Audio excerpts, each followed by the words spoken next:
B, C intersect each other at the point P, show that four things you have to show. Actually अगर आप अपना किताब देखोगे तो किताब के अंदर only one figure is given, एक ही फिगर दिया है। मैंने क्या किया है, जानबूझ के आपको समझ में अच्छी तरह से आए इसीलिए मैं चार अलग अलग फिगर बना के आपको मैं यहाँ पर सिखाने की कोशिश कर रहा हूँ। तो एक ही Indian textbook only one figure is there.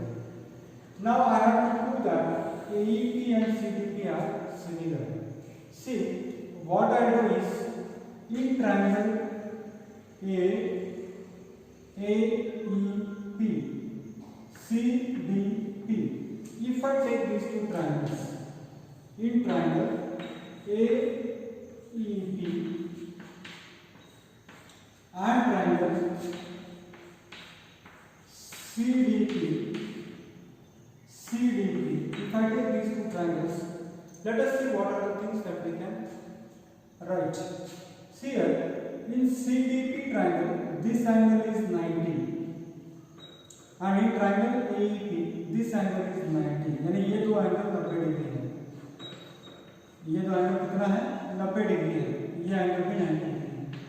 उसके बाद में ये वाला एंगल दोनों में कॉमन है, क्योंकि वर्टिकल अपोजिट एंगल है। और मैंने आपको कल ही बताया था कि किसी ट्रायंगल के अंदर अगर दो एंगल्स इक्वल होते हैं तो एंगल सिमिलरिटी को यूज करके आप उसको सिमिलर कह सकते हो। तो यानी मैं ऐसे बोल सकता हूँ कि angle CDP is equal to angle AEP is equal to 90 degree. ये कहाँ से आया? बिकॉज एम्पलीट्यूड से, वो उन्होंने दिया है, मैंने अपनी मर्जी से कुछ नहीं लिखा है। और दूसरा है ये और ये वर्टिकली अपोजिट एंगल्स है, यानी angle APE is equal to angle CPD। इसको मैं इक्वेशन नंबर 2 कहूँगा, because vertically opposite angles. So बच्चों, from equation 1 and equation 2, from equation 1 and equation 2, I can say that triangle AEP is similar to triangle CDP। दोनों similar होंगे क्योंकि एक angle 90 है, एक एंगल वर्टिकल अपोजिट एंगल है। दूसरी ट्रायंगल की बात करते हैं जिसको मुझे सिमिलर बताना है। सिमिलर सिंपल सिंपल है, ये बस होना चाहिए। ये वाला ट्रायंगल लेते हैं AEP और दूसरा ट्रायंगल उन्होंने बताया है ADP। देखिए बच्चों, ये दो ट्रायंगल्स की अगर मैं बात करूं तो ये अल्टीट्यूड होने की वजह से जो एंगल 90 डिग्री है, ये एंगल यहाँ का भी 90 है और AEP के अंदर ये एंगल 90 है। यानी मैं क्या कह सकता हूं कि in triangle AEP and triangle AEP और ADB के अंदर ये 90 है और ये भी 90 है। तो हम लिख सकते हैं कि angle AEP is equal to angle ADB is equal to 90 degree. ये कौन कह रहा है? ये गिवन है, किसी का कहना नहीं है। ये और ये 90 है। सर दूसरा और क्या है? सर दूसरा भी बताता हूँ मैं आपको। देखिए, यहाँ देखने के बाद ही आपको पता चल जाता है कि दोनों के अंदर एंगल कॉमन है। यानी एंगल है यहाँ पर भी है, एंगल A है, DPAE और DAD दोनों कॉमन एंगल है। तो मैं ऐसे लिख सकता हूँ कि angle PAE is equal to angle DAE, because कहाँ से आए? Because common angle.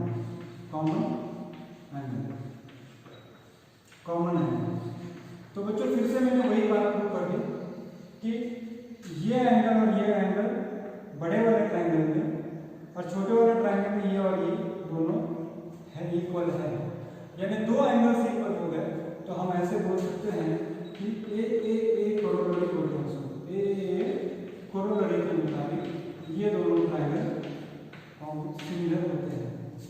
और न भी अगर आप कहना चाहो तो बच्चों दो एंगल इक्वल है तो तीसरा एंगल इक्वल हो जाएगा, एंगल सिमिलरिटी क्राइटेरिया भी आप ले सकते हो, मगर उतना जरूरी है। एक बात याद रखिए, try to understand two angles of one triangle is equal to two angles of another triangle, the two triangles are similar to each other. So what I can say is triangle AEB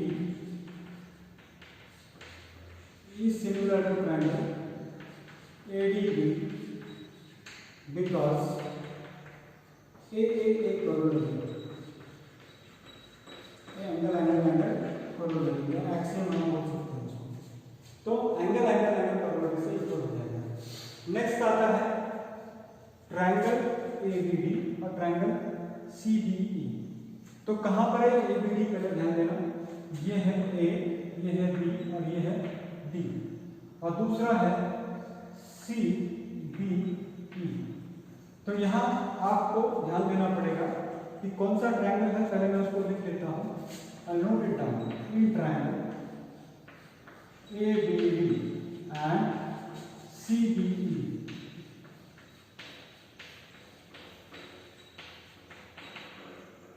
in triangle ABD और CBE।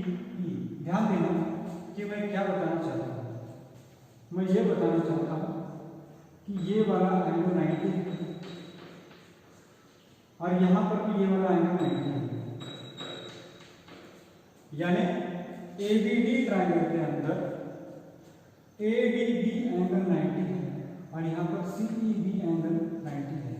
तो first point मेरा है angle ABD के अंदर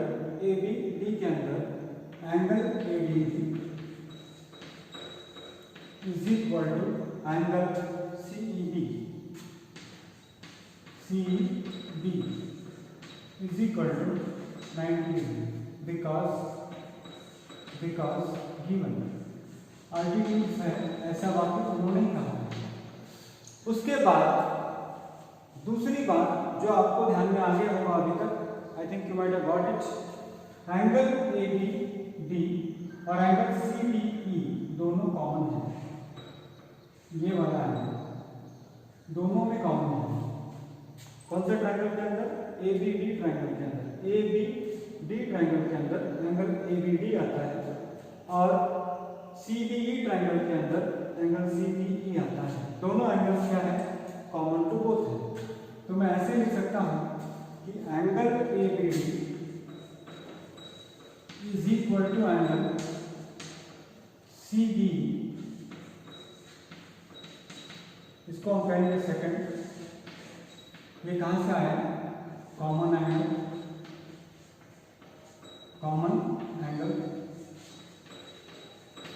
तो फिर से वही बात हो गई, again the same thing is happening here. Two angles are equal to each other. Two angles of one triangle is equal to two angles of another triangle. वैसी बात है तो हम ऐसे बोल सकते हैं कि from equation 1 and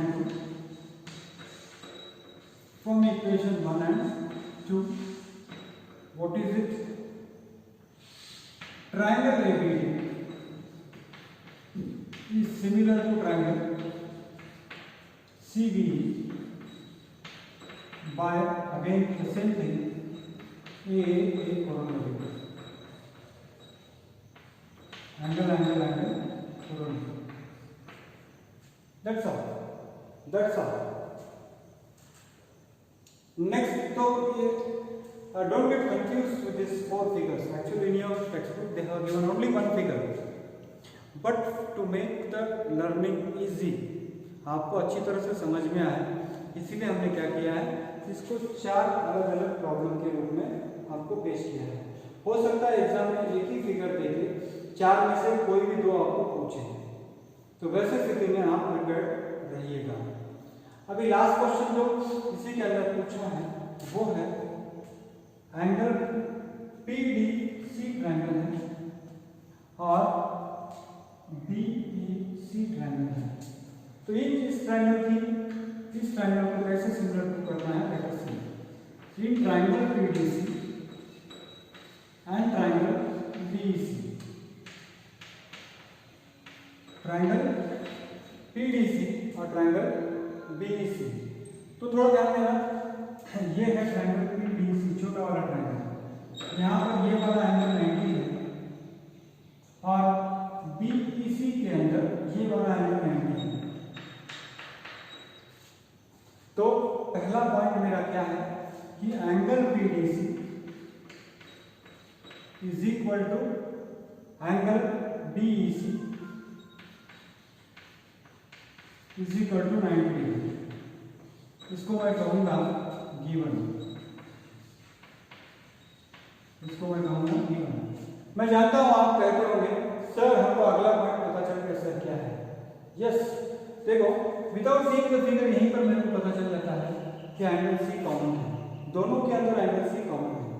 अगर आप ध्यान दोगे तो यहाँ PCD एंगल होगा, PCD एंगल होगा, बड़े ट्रायंगल के अंदर PCD एंगल होगा। दोनों एंगल्स कॉमन है, both the angles are common, both the angles are common. Angle PED is equal to angle PED नहीं सॉरी कौन सा एंगल मैं देखिए तो ध्यान से PCD है, sorry PCD is equal to angle PCD। इसको हम कहेंगे सेकंड इक्वेशन और कारण लिखेंगे because common angle, common angle. तो फिर से वही बात होगी कि from equation 1 and 2, from equation 1 and equation 2, triangle PDC is similar to triangle BEC और वही रूल है कि एंगल एंगल कोरुलर। तो बच्चों टेक्स्ट बुक के अंदर भले ये प्रॉब्लम आपको थोड़ा बड़ा दिखाई दे या लेंथी दिखाई दे, मगर मैंने क्लियरली अलग अलग अच्छा पिक्चर निकाल के, नीट डायग्राम्स निकाल के आपको मैं इजी वे में बताने का यहाँ पर मैंने प्रयास किया है। तो उम्मीद है आपको ये समझ में आ गया होगा।